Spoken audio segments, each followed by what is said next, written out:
Hi everyone, this is Ben Francia again. So welcome to another episode of Permaculture Tito.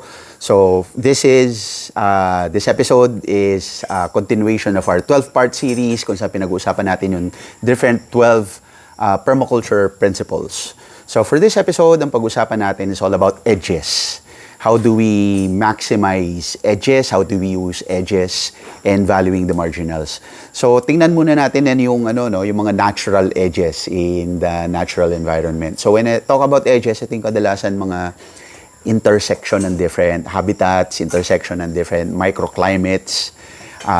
For example, yung kung saan nagmi-meet yung body of water and yung body of land. So sa ilog, yung pangpang natin sa ilog, yung riparian zone. Sa dagat, meron tayong coastline, those are edges. Another example of edges, yung mga let's say intersection kung saan nagmi-meet yung kapatagan tsaka yung kabundukan. So in our garden, kung makikita natin, meron din mga natural edges dito, yung mga hedge natin, yung let's say perimeter ng ating lupa, yung perimeter ng ating lot, yung perimeter ng ating farm. So those are also edges. But kung titingnan natin closely in the natural setting, ang edges walang straight line. Kaya ang natural pattern na nakikita natin sa mga natural edges, mga zigzag, mga kurbada, wala kang makikita na, let's say, straight na line. So, those are things na we can observe in the natural environment when we look at edges. So, why are edges important in permaculture? Kasi kadalasan, kapag merong mga edges, these are areas wherein very productive, rich in biodiversity. Kasi these are areas wherein two microclimates meet. Okay? So, alam naman natin kapag magkaiba yung microclimate, magkaiba yung biodiversity, magkaiba yung types of plants and yung types of wildlife na nagtathrive doon. So, kung saan sila nagmi-meet din yung biodiversity na yun. So, kadalasan din, if you'll notice, kung saan nagmi-meet yung body of water tsaka yung body of let's say land, kadalasan yun yung mga fertile din at productive na areas for agriculture. So in permaculture, we try to identify these edges, and as much as possible we use those edges to make them more productive for our purpose. So for example, dito sa farm, rather than building a concrete, yung sementado ba na bakod, ang ginawa namin, we made use of living fences or living hedges. So, nagtanim kami ng maraming mga iba't ibang klaseng halaman, mga madre de cacao, nagtanim kami ng iba't ibang klaseng puno around the farm. So, it serves multiple purposes. It serves as, number one, syempre, to define the perimeter. Number two,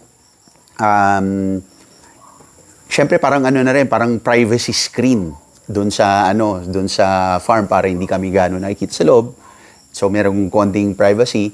At the same time, yung mga halaman na tinanim namin doon would serve also as habitat for different insects, hopefully for different birds also. Madre de cacao, as we already know in the previous episodes I mentioned, are nitrogen fixing, so they also help in fertilizing the soil around the perimeter of the farm.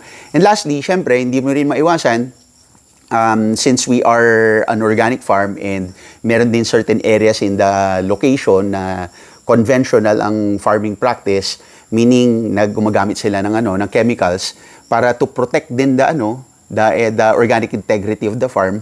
Yung perimeter namin, yung live fence, also serves as buffer para na-filter out yung mga potential na contaminants. So that's one example of application of of this principle in permaculture. Marami pang ano, no? Marami pang different ways to apply this. So let's say for example, when we decided to create pathways around the farm, yung trail namin, hindi namin ginawang diretso, ginawa namin kurbada para mas mas what do you call this, mas natural ang itsura.